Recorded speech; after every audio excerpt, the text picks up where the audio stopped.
J'espère que c'est la dernière fois que je tourne cette vidéo. Dites-vous les gens, ça fait la deuxième fois là que je suis en train de tourner cette vidéo, car tout simplement l'enregistrement s'est coupé, du coup j'ai dû tout recommencer. Eh bien bonjour à toutes et à tous les amis, j'espère que du coup vous allez bien. Moi écoutez, je vais très bien.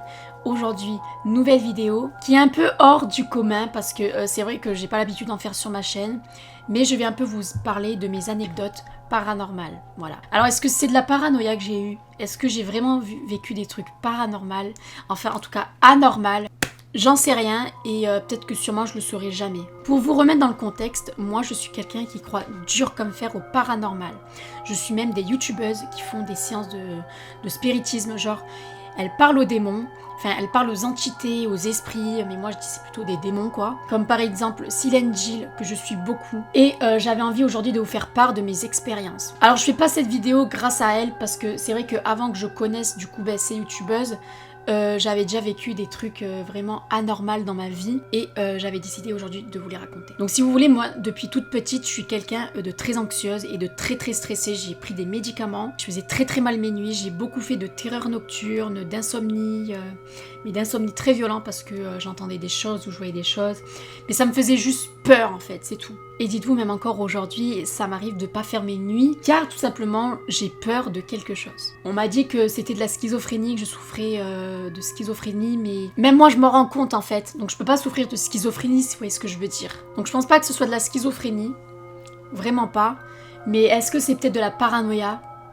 C'est fort possible. Parce qu'aujourd'hui, regardez, j'ai 18 ans, et j'ai toujours peur de quelque chose. Le moins de bruit me fait peur. Ah oui, et du coup, attendez, si vous entendez des bulldozers, c'est normal parce qu'on est en train de refaire ma terrasse entière. Et du coup, c'est normal si vous entendez du bruit. Don't worry, n'ayez pas peur.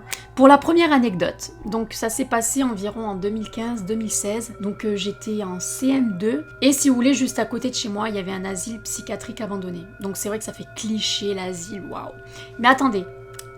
Alors j'avais oublié de vous préciser, mais l'asile a ouvert ses portes en 1900 par Monsieur Lamsan, ministre de la Marine. Donc cet asile a servi pendant la guerre.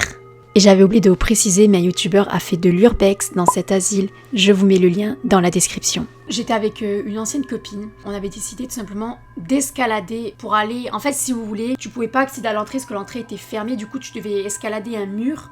Tu montais sur une espèce de rambarde. Ouais, les rambardes là. Et après, tu sautais sur le mur. Et moi, c'est vrai que j'étais toute petite, du coup, j'avais vraiment du mal. Mais un jour, j'y suis arrivée. Donc, on commence un peu à explorer le tour de la maison, enfin de l'asile. Et on trouve une petite entrée, c'est-à-dire il y avait une petite fenêtre cassée avec une chaise pour pouvoir monter et rentrer. Bon, déjà, dès qu'on est rentré dans cette espèce d'asile, on est rentré dans une espèce de... Il y avait une espèce de chapelle, une espèce d'église, c'est-à-dire t'avais l'orgue. Bon, il restait plus grand-chose de l'orgue. Il te restait encore quelques chaises et tout. Et t'avais les vitres. Ouais, les vitres qu'on voit dans les églises, là, avec plein de couleurs, où il y a la Vierge Marie, il me semble...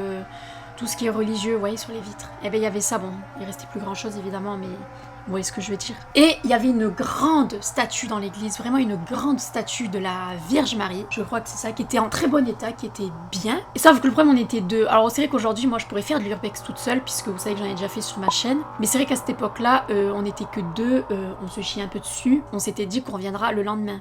Avec un groupe. Donc le lendemain, on revient, on était à plusieurs, je sais plus combien on était, hein, mais on était à plusieurs à rentrer du coup à faire l'exploration. Et il y a un truc qui m'a vraiment attirée, c'est dès que je suis rentrée, du coup dès qu'on est rentré par la même entrée, vous voyez la Vierge Marie, écoutez-moi bien.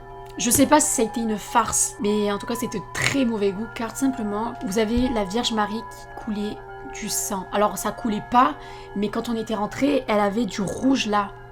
Genre comme si elle avait pleuré du rouge. On sait pas si c'était de la peinture ou si vraiment il s'est passé quelque chose.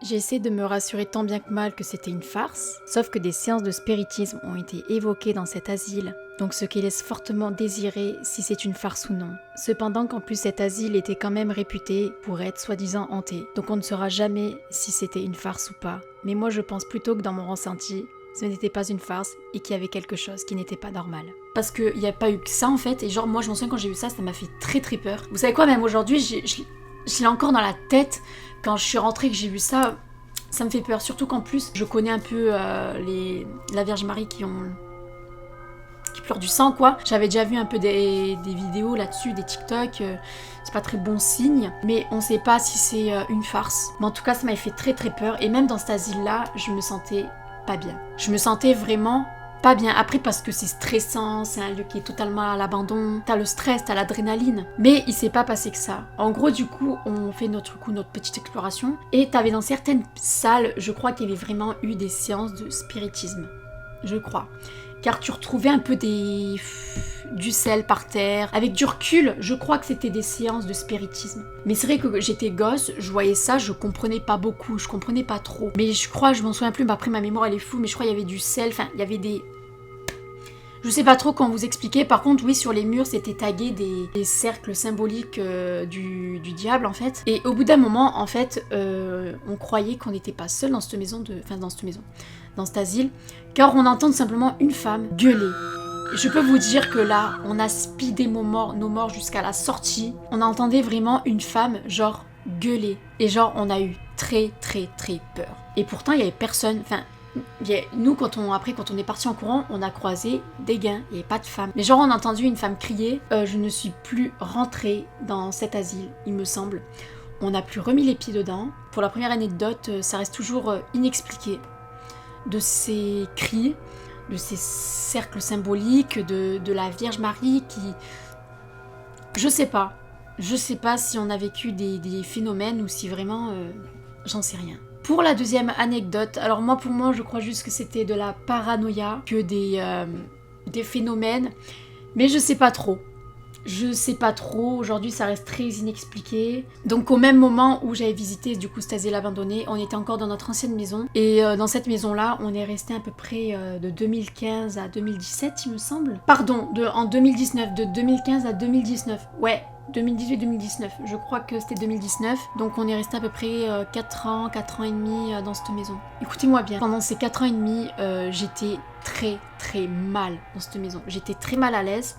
Si vous voulez, dans notre maison, c'était une très ancienne maison en fait. En gros, quand tu rentrais dans cette maison, t'as pas, dès que tu rentres, t'as le salon, t'as la cuisine, non. Dès que tu rentres, t'as directement en fait les escaliers. Tu rentres.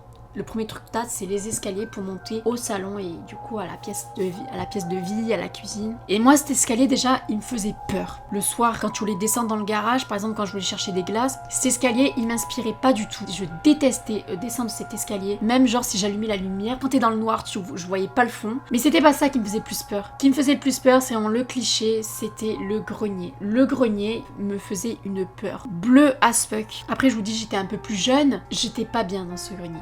J'ai fait beaucoup de cauchemars de ce grenier. Vous avez du coup, pour monter, comme je vous ai dit, vous avez l'entrée, vous montez, vous avez le salon, la cuisine, vous remontez, vous avez les chambres, et vous avez un autre escalier que vous montez vers cet escalier, et vous avez le grenier. Je prenais très peu cet escalier, du moins je le prenais très peu toute seule, genre je voulais que je sois accompagnée, car le grenier me faisait flipper, surtout qu'en fait, de la salle de bain, t'avais la vue du grenier. C'est-à-dire, quand tu rentrais dans la salle de bain, en haut, t'avais une espèce de vitre, où t'avais le grenier en fait. Et ça faisait flipper. Quand je prenais ma douche le soir, je regardais qu'il n'y ait personne.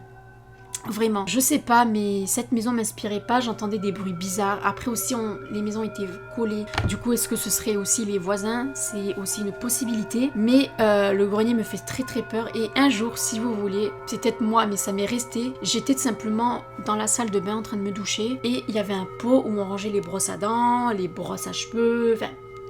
un pot. Et ce pot, pourtant, il était bien stable, il n'a jamais bougé jusque là. Et le pot est tout simplement tombé.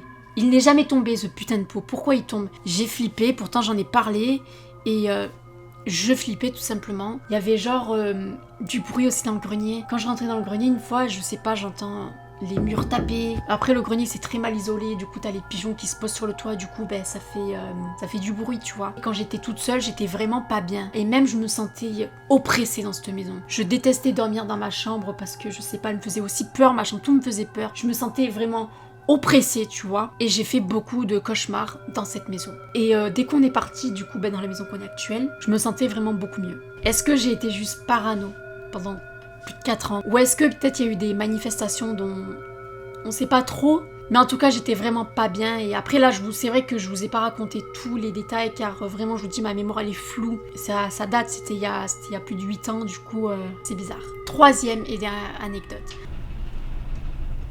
Là, vous entendez le bulldozer passer? Et en fait, si vous voulez, quand le bulldozer passe, genre la maison elle tremble, c'est horrible. T'as l'impression qu'elle va s'effondrer. Donc alors cette anecdote, c'est pas en une anecdote, on va dire que c'est vraiment des trucs là qui m'est vraiment arrivé et c'était le soir. Donc là, c'était un peu plus récent, je vivais encore chez mes grands-parents. J'ai eu une période où je faisais des terreurs nocturnes et des très grosses insomnies et je me sentais pas seule. Donc des terreurs nocturnes, pour ceux qui ne savent pas ce que c'est quand t'es plongé dans un rêve, tu crois être éveillé, non, t'as replongé dans un autre rêve et c'est un cercle vicieux et ça m'est arrivé je ne sais combien de fois et je peux vous dire que c'est vraiment horrible parce qu'après je n'osais plus me rendormir, surtout que des fois tu te sens pas te rendormir, tu te dis faut pas que je me rendorme et tu te rendors et là cercle vicieux, c'est horrible. Donc là, ce qui m'est arrivé, c'est qu'un jour, est-ce que j'étais en train de dormir ou est-ce que j'étais éveillée? Moi, je vous dis, dur comme fer. Je crois que j'ai inventé un mot.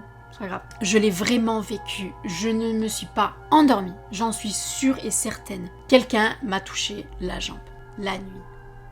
Vraiment. Une nuit, je m'en souviens, j'ai senti, pas comme quelqu'un qui me... Genre, comment vous expliquer? Mon bras, c'est ma jambe. Genre, j'ai senti quelqu'un faire comme ça. Genre, vite fait. Genre, voilà, à peu près. Comme ça, genre sur ma jambe, très vite. Et ça m'a fait peur. J'ai directement bougé ma jambe et j'ai eu un très gros frisson. Voilà. Et ça, c'est un truc qui m'a vraiment fait vraiment flipper. Il y avait aussi, par exemple, des fois, des nuits où je m'endormais. Dès que je commençais à somnoler, j'entendais un gros boom dans le mur. Mais, enfin, je sais pas si c'était vraiment le mur, mais j'entendais genre comme ça. Un bruit comme ça par exemple. Et ça me réveillait en sursaut, vraiment. Et bien vous savez quoi? La nuit dernière, cette nuit-là, ça m'est arrivé. Et je me suis réveillée en sursaut. J'ai vraiment eu du mal à m'endormir. Et c'est pas comme si c'était par exemple dans la chambre d'à côté, si c'était ma mère. Non, tout le monde dormait. J'ai vraiment entendu un... dans le mur, tu vois. Donc est-ce que je m'endormais? Je ne sais pas, mais pour moi, franchement, je l'ai vraiment entendu. Parce que c'est pas la première fois que dès que je somnole, j'entends un...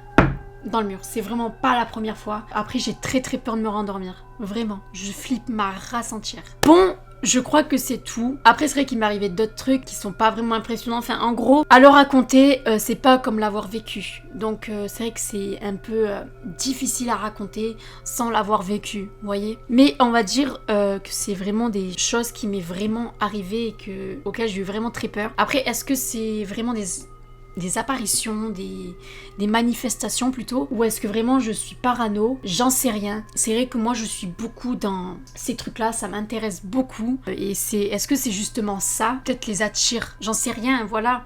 J'en sais vraiment rien. Bon ben voilà, en tout cas, je vous dis en tout cas merci d'avoir regardé. Je vous dis à la prochaine. Salut!